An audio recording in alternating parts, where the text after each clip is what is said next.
Welcome to the latest edition of Actuary Voices, the podcast series from the American Academy of Actuaries. Today, we will hear the 2019-20 Academy President, Joeff Williams, discussing his career as an actuary and an Academy volunteer with the Academy's Executive Director, Mary Downs. So we're here today with Joeff Williams. It's September of 2019, and it's a couple of months before Joeff is going to become president of the Academy. So maybe we could start, Joeff, with your telling us how your past year has been as president-elect and whether you've enjoyed it, what you're looking forward to next year. Sure. It's been interesting from the standpoint it's hard to actually imagine that it's already September, and the year's gone by probably a lot quicker than I maybe imagined, but I think that happens in a lot of situations. It's been, I think helpful to kind of be in this role and see what's needed to take place when you get into that position and become the president. I've really enjoyed working with Shauna and that relationship. It's been very helpful to be involved in some of the things that the Academy's involved in, to be able to get an appreciation for not only where we are now, but even learning some about the history and some of where we've been, so that I can appreciate kind of the bigger picture. So I certainly have appreciated being a part of kind of that leadership and being a part of that team, so that when I do step into that role, I feel like I'm not just, kind of starting from scratch or not understanding kind of where we've been. So it's been very, certainly for me, very helpful, and I certainly have enjoyed it. Why don't you tell us how you became an actuary? What made you want to become one, or how did you walk into it, fall into it? Actually, fall into it's probably a nice way to say it, because my introduction into the actuarial profession was probably a little bit differently. Actually, my strength was never necessarily math. I didn't come into it with this expectation of being a math person or having that experience and thinking about how I could use that. I actually came into it, my brother actually knew somebody that had taken an actuarial exam, decided not to pursue it, and kind of fell into it by being lucky enough and fortunate enough actually to be at a university that actually had an actuarial program. I did not go there with the intent of being an actuary, but come to find out, he said, you may want to look into this potential career. And the reason was because I was in the business school, and actually had gone there for the business and maybe doing just an MBA or a business degree. But he said, here's this unique profession within the department, and actually their actuarial department at Georgia State, which is where I went to school, is in the business department. It's not in the math. It's not. And so for that reason, he said, you may want to look into this. It's a little different. The friend of his that had been involved in it said, yeah, of course, math is a big part of kind of what drives it initially. But then as I explored it and looked into it, I also realized the business aspect was just as important. And for me, that actually was the draw, was how to take a technical skill, the math, all that knowledge that you learn, but be able to apply it in a business setting. And so that really is kind of then what drew me in. And the luck was, like I said, that I was actually at a school that had an actuarial program. And so I was very fortunate from that standpoint, and also have come to find out it was actually a very good actuarial program. Mm-hmm. At that time, again, I was young, didn't really know anything about it, but also very fortunate from that standpoint. Did you start to take exams when you were in college? I did, yeah. In fact, their program, that's part of the program is you start taking exams.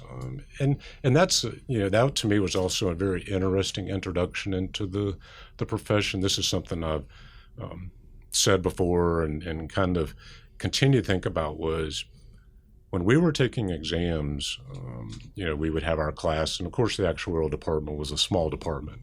I basically knew everybody that was in my department or in the program, and we would get together and study together.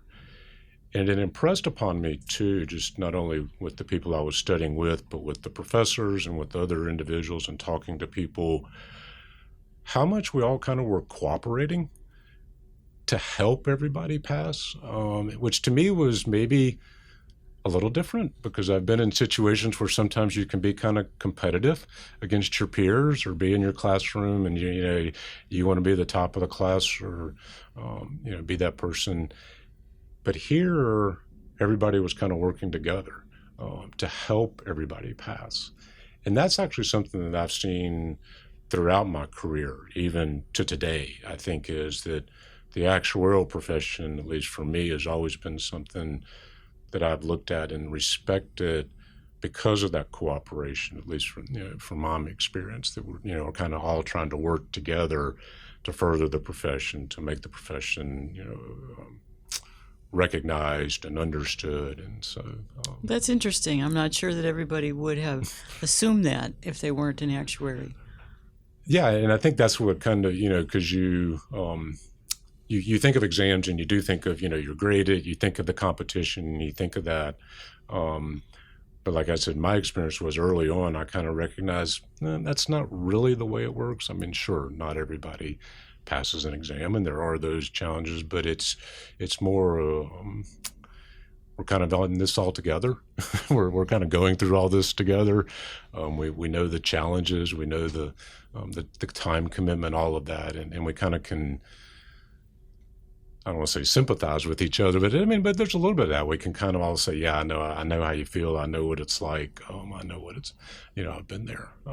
So that was there anything in your earlier life before you went to college that, besides your brother, that may have suggested to you that the kind of career that you now have was really where you were headed, or is it something that just organically evolved? I'll probably say that I never actually consciously thought about kind of where I was going to be career-wise or wherever. But looking back, I think as I think about it, there were probably things that were going on around me, or things that I was exposed to. And one thing that comes to mind when you mention that is my dad was a civil engineer, and in fact, my brother is a civil engineer. So certainly math and that kind of was always a part of it. But my dad was also a business. He had his own business. He had started his own surveying business and engineering business. So he was a business owner. And so I saw kind of that aspect as well of what it means to kind of run a business, what it means to take a skill. Again, he was a licensed engineer, surveyor. In fact, I spent summers helping him do topo surveys and all those kind of things that you do out there. And so as I saw him kind of running this business, I realized, and this is kind of more after, I'm thinking when I was 16, 17 years old, I was just doing work. I didn't think about it that way. But as I look back, I probably was exposed to just what it takes to run a business, what it takes to have a skill set that's unique, market it, help people use that skill set and do that. I think that's one thing I remember him also telling me was, whatever you do, be sure there's some way that you can separate yourself in order to be able to market yourself. And I think, in terms of in general, then as you think about, okay, now I've ended up here as an actuary, and looking back, that actuarial element is what today I think really separates me, and probably all of us can kind of recognize and see that as actuaries. We are unique, we are separate, and so we can market that skill set. And you're a health actuary primarily, is that right? And yeah. How did you come to focus on that practice area? Yeah. The firm that I work with is a consulting firm, and we do mainly life and health. And so I kind of fell into that again. My career, as I started off in an insurance company, actually doing more life. And then when I went to the consulting firm, they did both life and health. So I got exposed to both, and which has also been a very fortunate experience. I think it's helped me to appreciate the various practices that actuaries are involved in. And so I've been very fortunate. I kind of, again, looking back on my career, realize whether it's good or bad or however you want to look at it, I've actually kind of become more of a generalist in some ways because of the way our firm operates. We deal with clients where we do a lot of their actual work, not just one aspect or particular. So I've kind of had to learn. So I haven't necessarily gone the route of being a true specialist in just one very specific area. And as a business owner, and running a small consulting firm, that's actually helped me understand better kind of all of what an actuary can be involved in and where they can touch an insurance company, a regulator, all the different aspects in the audiences that we deal with, where an actuary can be involved and where they can touch that. So, in terms of health by itself, I kind of just fell into that because that's what the firm was doing. I got involved in and kind of continued to do that as well to this day. What are some of the challenges that you have faced professionally in your career? Is there anything you'd like to share with the people that might listen to this that would be helpful for them to know? I think certainly when I became a consultant actuary and working in a smaller firm, I mean, we're a smaller firm. I kind of early on realized that the challenges, especially professionally, this is something I think that I've learned continually, and I think it's so important that there are, in a smaller firm, the challenges become, well, how do I get my professionalism and how do I develop a network? How do I develop those relationships with peers and with others? Because when you're in a place fortunately enough, I've got 2 or 3 other actuaries that work with me, and so there is a little bit of that opportunity to kind of have sharing of thoughts, but you're still in an environment where things come up, and we kind of realize, well, we don't maybe necessarily have the expertise in this area, or we may not. Maybe it'd be a good idea to get it. And so early on, recognizing that challenge and kind of being in that situation, I realized that probably the best thing I could do is begin to think, how can I volunteer, or how can I be out there to meet others, to meet other peers, to meet other people. And I think for me, that challenge early on is probably what actually kind of got me here to today, because one of my first experiences was actually going to a local actuarial club. Because again, the thought being, here's a great place to go kind of meet people. You get a little bit of continuing education. You can begin to build that kind of network. And I'll say today, there's people that I call today that I can pick up the phone, say, hey, I've got a situation, and I think that's been valuable to kind of build that network. So from a challenge to me, that was very early on, kind of not just the professionalism CE requirement, but just the whole building kind of that network of individuals that you could reach out to if you needed help or needed advice. You've been very generous with your time with the Academy and the Speakers Bureau, and I think even earlier this week you gave a presentation to an actuarial club. Yeah. Have you enjoyed that experience, and have you found them different from club to club? What is it about them that you like doing? Immensely. I really, and this is coming from someone, and I even have told my wife, I've shared with her, I said, if you would have seen me when I was 16, 18, or 21 and said, oh, someday you're going to be standing up speaking in front of 100 or 150 people, I would have said you were nuts, you're crazy. I would never consider that. And so that's actually, as we kind of laugh about or think about it, that's one reason I never thought about being a teacher or any, again, I was decent at math and whatever, but again, that was just not a thought in my mind. I just would have never done that. But I think what I've come to appreciate is, and certainly enjoy immensely, is these actuarial clubs and these actuarial organizations.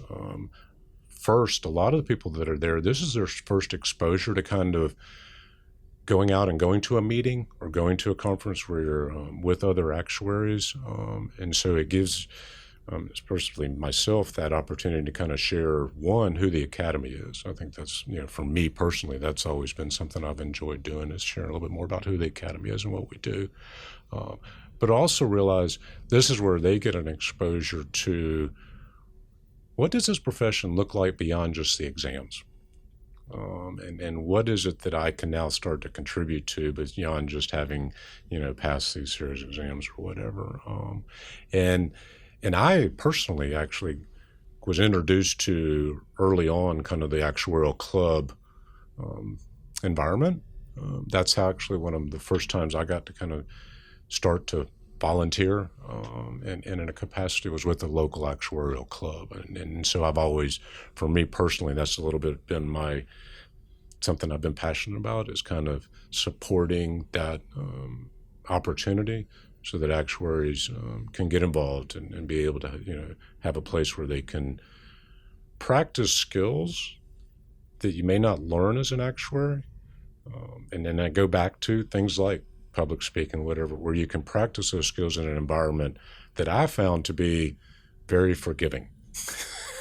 I mean, I'll be very honest. I can think back of moments of things I thought, oh, I can't believe I did that, or I can't believe but you're in an environment, one, where there's other actuaries, and I still go back to this. I think we're all supportive of each other. And two, it is a little more casual, a little more smaller environment. So everybody can kind of laugh and you can kind of move on from there. So, where did you grow up? I grew up, I was born in Gainesville, Georgia, just north of Atlanta, but then I grew up in Atlanta. I went to school there, undergraduate at Georgia State. And that was, as I mentioned earlier, that was my fortunate ability to kind of fall into the actuarial because they actually had an actuarial program. So I grew up there and then moved to North Carolina when I graduated. Actually went to work for an insurance company in Winston-Salem, North Carolina, and have lived there ever since. So I certainly call North Carolina home now. I've been there now for more than half my life, so that gives away a little bit of my age, but you can do the math. But yeah, I definitely call North Carolina home. And I also will say I definitely am a South person.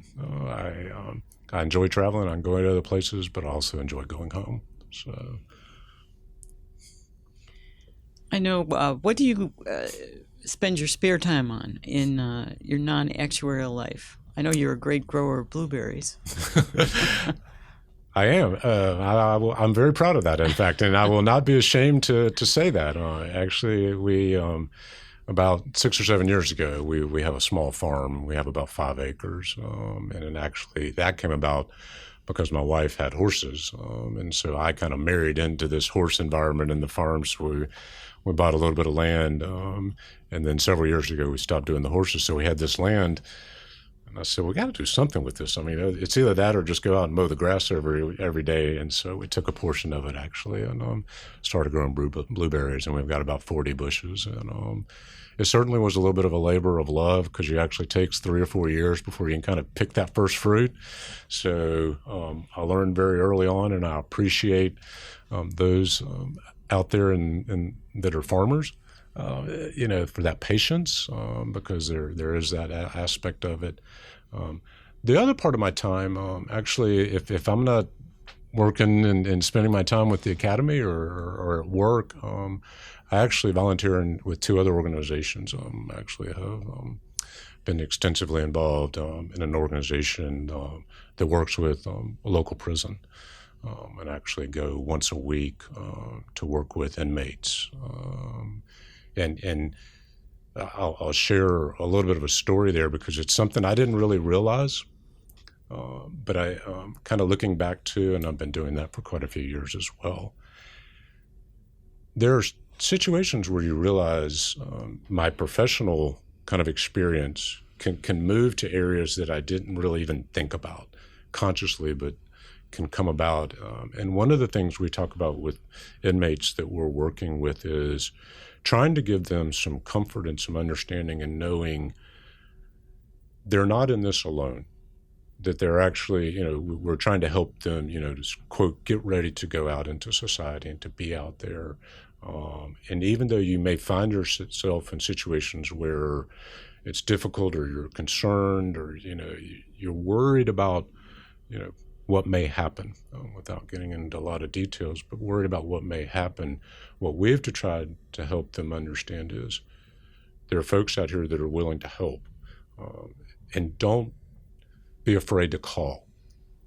And as I thought about that, I actually thought about some of my experiences with the academy, and looking at and going out. This goes back to going out and talking to local actuarial groups, and even thinking back to the Life and Health Qualification Seminar.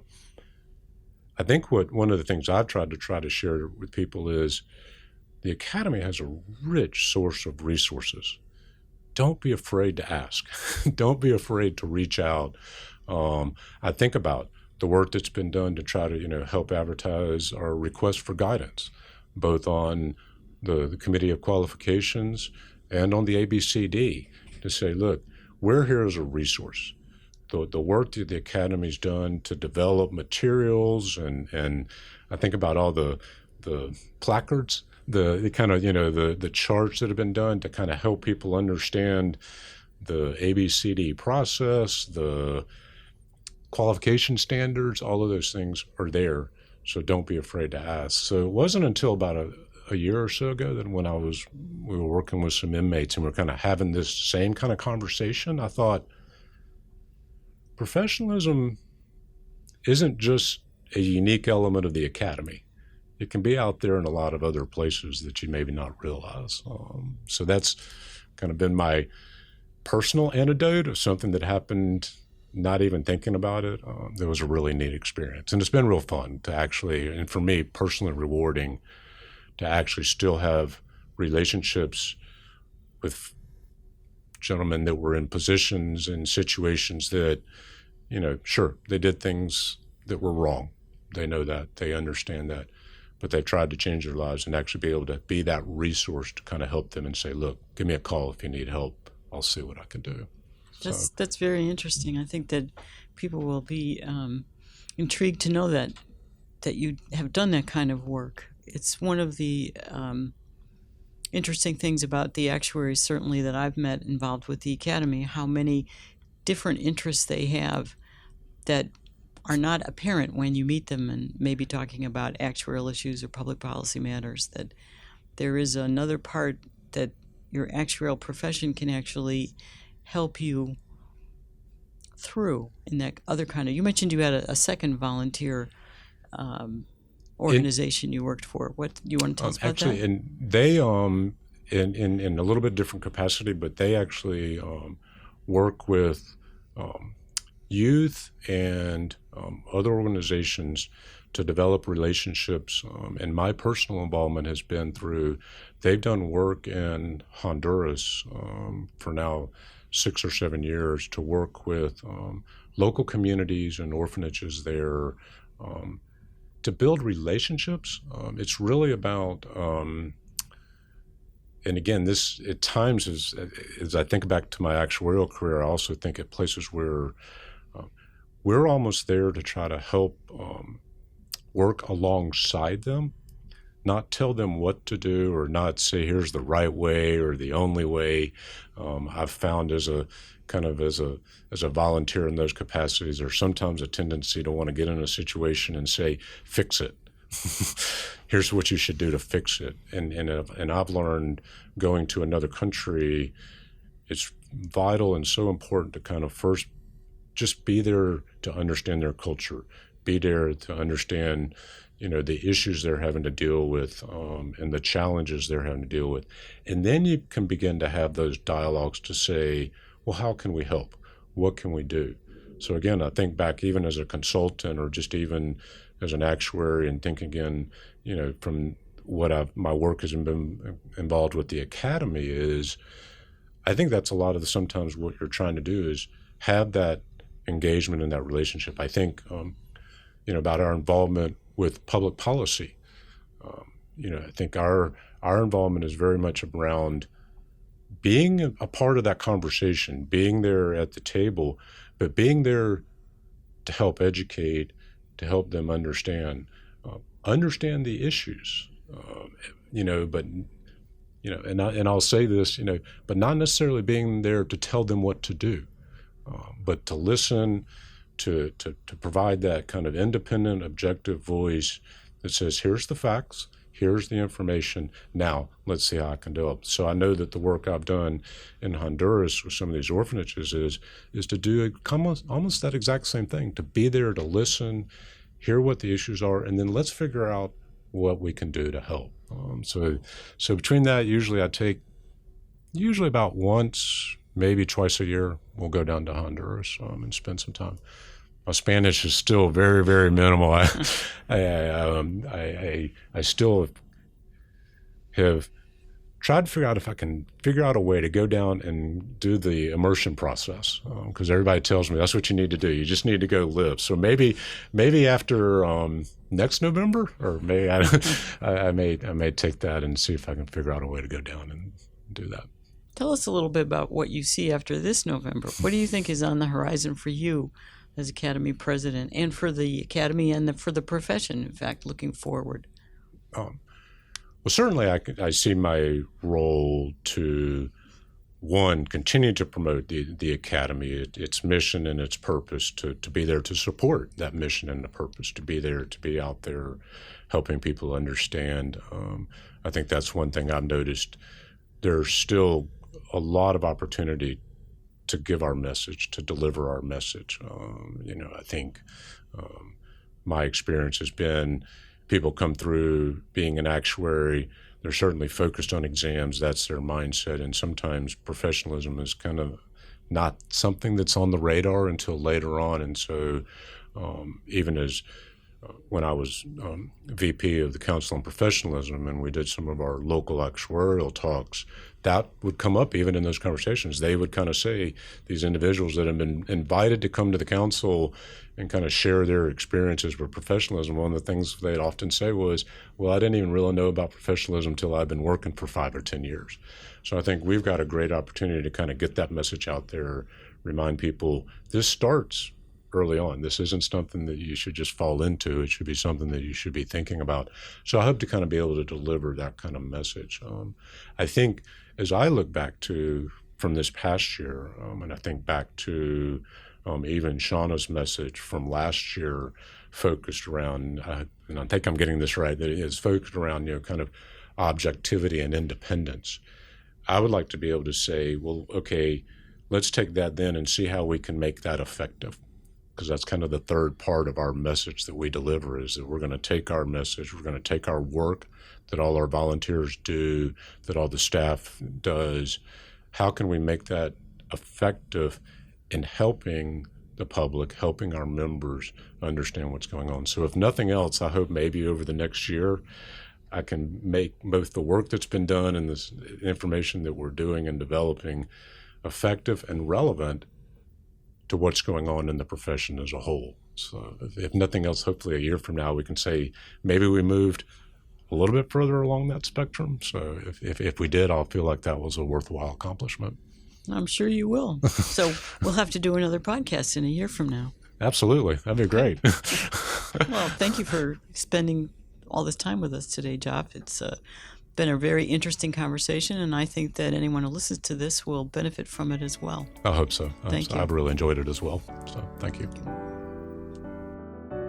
Thank you for listening to Actuary Voices, the podcast series from the American Academy of Actuaries. Don't forget to subscribe to this series on your preferred podcast platform.